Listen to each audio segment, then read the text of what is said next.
thinking. So that's our background. You started with the formalistic understanding. It's interesting because you said you started with project management without a formal understanding. In the meantime, you're certified and a senior expert on it.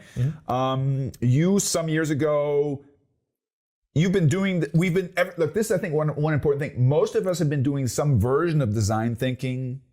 Anyway.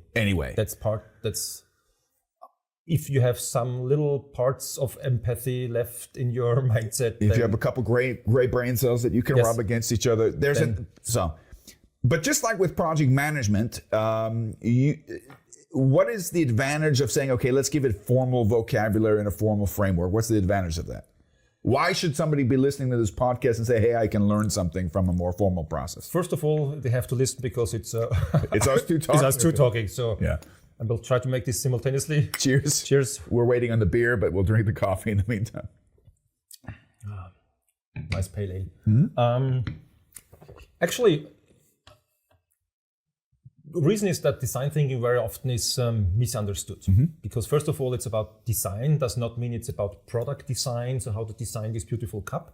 So it's really about designing experiences and designing things at the end of the day.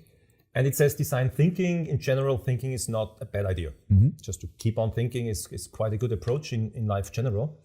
So, but to have a framework is especially interesting and relevant to have a clear understanding and a focus on users. Because what happens in practice, you sit together on a management team meeting, okay, we need more revenue, we need new products, we need to make our customers happy.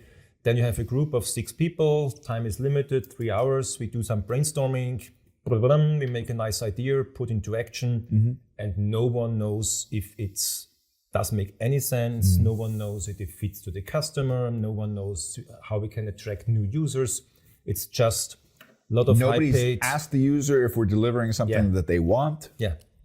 Yes. So users overrated. Go ahead. No, so please. I just want to underline what you said because I don't want to. You said it so fluidly and it's so succinct, but I think it might pass over some people.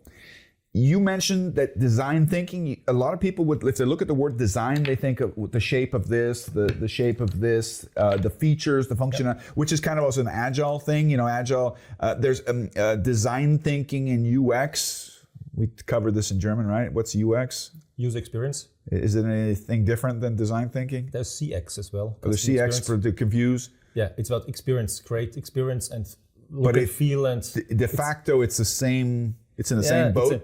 It's in the same boat, but it's just another rower in the boat. Okay.